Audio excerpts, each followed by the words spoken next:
Okay, in this video, I'm going to go over how to simplify fractions, how to convert the following fractions into mixed numbers, and how to add and subtract fractions and mixed numbers.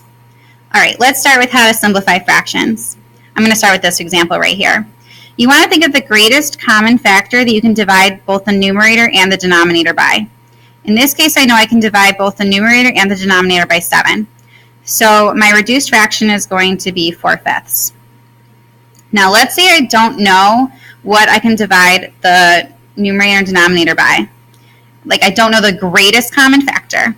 Well, I can always just pick a factor I do know, goes into both the numerator and denominator, and I can divide by that factor first. So let's see, 3/9. Then I look at my answer and I say, wait, I can still divide the numerator and the denominator by 3. So I can get 1/3. Now in this case, the greatest common factor was 5 times 3, 15, but it's okay if I take multiple steps to get to my simplest form instead of taking just one step. The next thing I'm going to show you guys is how to convert improper fractions into mixed numbers. You want to think, how many times does the denominator fit into the numerator, and what would be left over? How many times does 5 fit into 41? Well, 5 times 8 is 40. So how many times does 5 fit into 41? 8 times. How much is left over between the 41 and the 40? 1.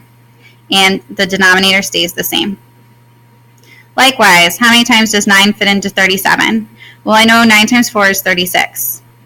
So how many times does 9 fit into 37? 4. And how many are left over between 37 and 36? 1. And the denominator stays the same. Now I'm going to go over how to add and subtract fractions. You want to make sure you have a common denominator. You can't add or subtract fractions if the denominators are different. So I want to pick 12 as my denominator here. I'm going to multiply this denominator by 2, and I'm going to multiply this numerator by 2. 2 times 5 is 10. 2 times 6 is 12. So now I have two fractions with the same denominator, and I can add their numerators. 10 plus 1 is 11. My answer is 11/12. Okay, likewise, I can't subtract if they have different denominators. So the denominator I'm going to pick here is 8. To make my 4 be an 8, I have to multiply by 2. So I have to multiply the numerator by 2 as well.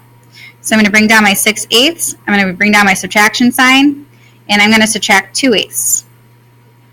Now 6 minus 2, because I only subtract the numerators, is 4. So my answer is 4/8. But that's not in simplest form. So I have to think, what's the greatest common factor that fits into both 4 and 8? My answer is 4. So I'm going to divide both the numerator and the denominator by 4, and I get 1/2. That's my final answer because it's in simplest form. When you're subtracting or adding mixed numbers, you want to turn them into improper fractions. To do that, you multiply the whole number by the denominator, 18, and you add the numerator, 19. Keep the denominator the same. Minus whole number by the denominator, 12. Add the numerator, 17.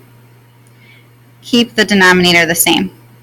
Now all you have to do is subtract the numerators, and you get 2/6, and then simplify your answer into the simplest form, 1/3.